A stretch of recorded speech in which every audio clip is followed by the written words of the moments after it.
दोस्तों ये जो मेंटेनेंस का केस आप फेस कर रहे हैं या डाइवोर्स का केस फेस कर रहे हैं या कोई भी मैट्रिमोनियल केस या 498A का केस आप फेस कर रहे हैं आज की डेट में, ये दोस्तों आपके लिए इमोशनल डिसीजन नहीं है, ये हमेशा जो है फाइनेंशियल डिसीजन होगा आपका। और जो वॉर है या जंग जो छिड़ी हुई है ये सिर्फ मेंटेनेंस की जंग है, मेंटेनेंस की जंग है। और मेंटेनेंस जब ये ज़ीरो हो जाएगा तो ये जंग ख़त्म हो जाएगी। तो एक ही चीज़ पे आपको फोकस करना है, वो है मेंटेनेंस की, कितना आपको मेंटेनेंस देना पड़ेगा अपनी वाइफ को जब आप ये केसेस फेस कर रहे हैं। और आइडियली मतलब एक तरीके से ये जो मेंटेनेंस है वो ज़ीरो होना चाहिए, आइडियली ये ज़ीरो होना चाहिए, पर कई केसेस में ज़ीरो नहीं हो पाता, कई केसेस में ज़ीरो हो पाता है। तो आज हम जानेंगे ऐसी स्ट्रैटेजीज़ जिससे मेंटेनेंस असली में ज़ीरो होगा। ये रियल केस स्टडीज़ हैं और ये मैंने अपनी जो बुक है पे और फाइट, इसमें बहुत डिटेल में स्ट्रैटेजी सारी दी हुई हैं। अभी मैं एक फ़िलहाल जो है छोटा सा वीडियो आपको बता रहा हूँ कि कैसे ये स्ट्रैटेजीज़ आप यूज़ कर सकते हैं, मेंटेनेंस को 0.00 रुपीज़ कर सकते हैं आप जब भी आप ऐसे केसेस फेस कर रहे हो। तो ये ध्यान रखिए कि देखिए दोस्तों कि जो जंग है ये सारी मेंटेनेंस की है। अब आप मेरे को कमेंट सेक्शन में लिखिए कि ये बताइए कि अगर आपकी मेंटेनेंस ज़ीरो हो जाए या बहुत कम हो जाएगी तो क्या होगा आपके केसेस का। क्या वन टाइम सेटलमेंट पे फ़र्क पड़ेगा, क्या आपकी ओवरऑल केसेस में फ़र्क पड़ेगा, क्या आपकी जो ओवरऑल फाइनेंशियल हेल्थ खुद की है उस पर फ़र्क पड़ेगा, या फिर आपका जो भी सिचुएशन आप फेस कर रहे हैं उस पर फ़र्क पड़ेगा। तो अगर मेंटेनेंस आपकी कम होगी या ज़ीरो होगी तो क्या उस पर आपका क्या फ़र्क पड़ेगा, कमेंट कीजिए, फिर मैं आगे बढ़ता हूँ।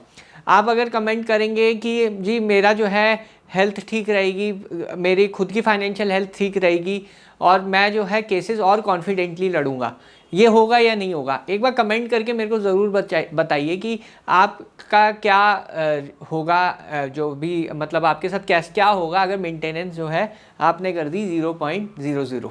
ठीक है, नेक्स्ट चलते हैं। दोस्तों ये आप चार्ट देख रहे हैं, ये चार्ट दोस्तों बिल्कुल जो है प्रैक्टिकल चार्ट में आपको दिखा रहा हूँ।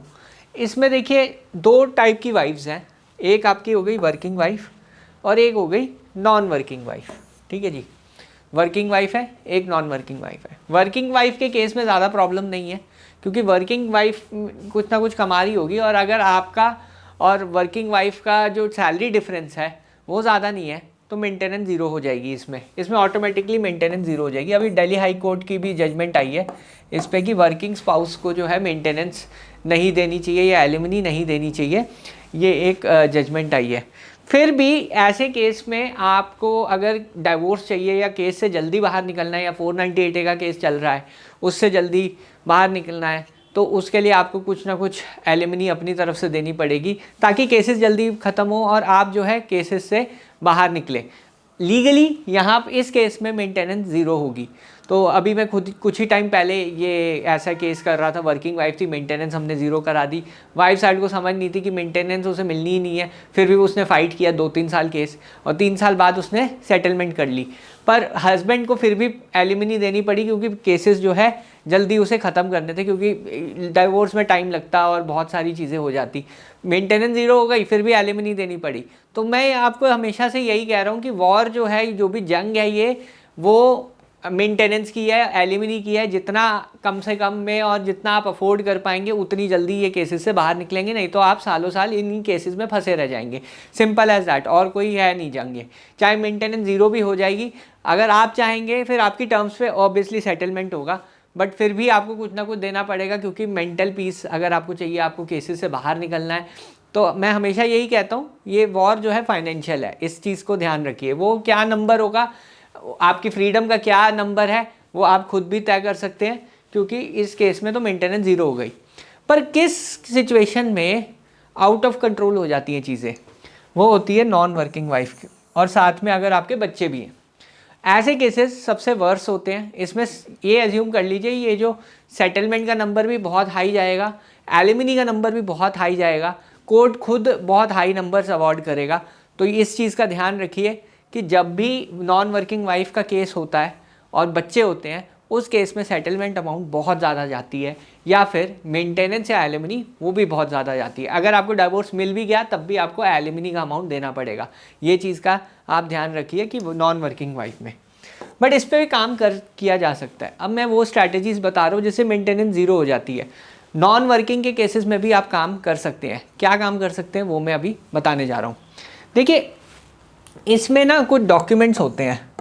कई बार क्या होता है, नॉन वर्किंग के केस में वाइफ पहले से एम्प्लॉयड होती है और वो जानबूझ के नौकरी छोड़ देती है, एक ये केस सिनेरियो हो जाता है। दूसरा, नौकरी करते करते कई बार छोड़ देती है, या फिर नौकरी कर रही है कोर्ट को नहीं बता रही है। ये 3 सिनेरियोज होते हैं। नौकरी कर रही है कोर्ट को नहीं बता रही है, नौकरी करते करते छोड़ रही है, या पहले काम कर चुकी है, ऐसे केसेस होते हैं। तो ऐसे में ये डॉक्यूमेंट्स निकालना बहुत ज़रूरी हो जाता है। या फिर कोई और बैंक अकाउंट मेंटेन किया हुआ है, कोर्ट से कंसील किया है, वहाँ पे सैलरी आती है या फ्रीलांस की इनकम आती है, वो भी एक एस्पेक्ट होता है। तो ये डॉक्यूमेंट्स आपके लिए बहुत ज़रूरी हैं। जब ये डॉक्यूमेंट्स आपके निकल जाएंगे, और इसके लिए आप सेक्शन 91 CRPC या 94 BNSS का नया सेक्शन आया है, वो आप यूज़ करके ये डॉक्यूमेंट्स आप निकाल सकते हैं वाइफ के, कि वो पहले यहाँ कार्यरत थी, इतना कमाती थी, इतना कमा सकती है, केपेबल ऑफ अर्निंग है। इन ग्राउंड्स पे आप आर्ग्यू करके मेंटेनेंस को कम या ख़त्म भी करवा सकते हैं। बहुत सारी केस स्टडीज़ हैं इस पे, और जो मेरी नई बुक है पे और फाइट, उसमें ये चीज़ें मैंने डिटेल में लिख रखी है। तो आप अभी ऑर्डर कीजिए वो बुक, आपको पता चल जाएगा कि कैसे जो है मेंटेनेंस आप इसमें ख़त्म करवा सकते हैं। बिल्कुल ही वो सारी स्ट्रैटेजीज मैंने लिखी हुई है, बट ओवरऑल मैं आपको पिक्चर दे रहा हूँ कि आपको ये डॉक्यूमेंट्स की आवश्यकता है। अब ये डॉक्यूमेंट्स का सही तरीका 91 या 94 BNSS है। एक केस में ऐसा हुआ था कि ये डॉक्यूमेंट्स हस्बैंड ने निकाल लिए थे, उसने डायरेक्ट कोर्ट में लगा दिए। कोर्ट ने, वाइफ साइड ने कहा कि ये तो फोर्ज एंड फैब्रिकेटेड डॉक्यूमेंट्स है। कोर्ट ने वो डॉक्यूमेंट माने नहीं, और सीधा सीधा मेंटेनेंस जो है वाइफ की मेंटेनेंस हस्बैंड पे लगा दी। उल्टा हाई कोर्ट ने इंक्रीज़ भी कर दी थी। फिर ऑनरेबल सुप्रीम कोर्ट में हम गए, और वहाँ पे हम प्रॉपर ये एप्लीकेशन हमने लगाई, और हमने प्रॉपर तरीके से आर्ग्यू किया, तो वहाँ पे हमने ख़त्म करवा दी मेंटेनेंस। बट ये चीज़ का ध्यान रखिए, आपको प्रॉपर जो है तरीका फॉलो करना है। अगर आप प्रॉपर तरीका फॉलो नहीं करेंगे, डिस्पाइट आपके पास डॉक्यूमेंट्स हैं, सब कुछ है, फिर भी आप केस हार जाएंगे। तो ये चीज़ का ध्यान रखिए कि नॉन वर्किंग का केस में आपको ये डॉक्यूमेंट्स निकालने बहुत ज़रूरी हैं, एप्लीकेशन लगानी ज़रूरी है। लोग 340 बोलते रहते हैं। पहले जी आप डॉक्यूमेंट्स तो निकालो, डॉक्यूमेंट्स तो ढंग से आप रिकॉर्ड पे लाओ, स्टेटमेंट तो रिकॉर्ड करवाओ, फिर 340 का सोचना। पहले आप एक अपना केस तो स्ट्रॉन्ग करो। आप बिना केस स्ट्रॉन्ग करे हुए आप सीधा 340 का सोचते हैं, वो चीज़ गलत है। 340 का एक तरीका होता है, पहले ये डॉक्यूमेंट्स आएंगे ऑन रिकॉर्ड, वाइफ एडमिट करेगी इन डॉक्यूमेंट्स पे, फिर 340 की प्रक्रिया आप आर्ग्यू कर सकते हैं। इंटरिम को आप पहले ज़ीरो कराओ, फिर 340 लगाना। जब आपकी इंटरिम ज़ीरो हो जाएगी, 340 लगाएगी, तो आप मेरे को कमेंट करके बताइए प्रेशर बनेगा या नहीं बनेगा, बनेगा या नहीं बनेगा, ये आप कमेंट कीजिए। तो आपको देखिए तरीके जो है इस्तेमाल करने पड़ेंगे अगर आपको मेंटेनेंस ख़त्म करनी है, और ज़ीरो मेंटेनेंस स्ट्रैटेजी इस्तेमाल करके मेंटेनेंस बिल्कुल खारिज हो जाएगा। तो ये चीज़ आप ध्यान रखिए। बहरहाल वीडियो देखने के लिए बहुत बहुत धन्यवाद। अगर आपको ये वीडियो पसंद आई है तो प्लीज़ मेरे चैनल को सब्सक्राइब कीजिए, वीडियो को लाइक कीजिए। धन्यवाद, थैंक यू वेरी मच।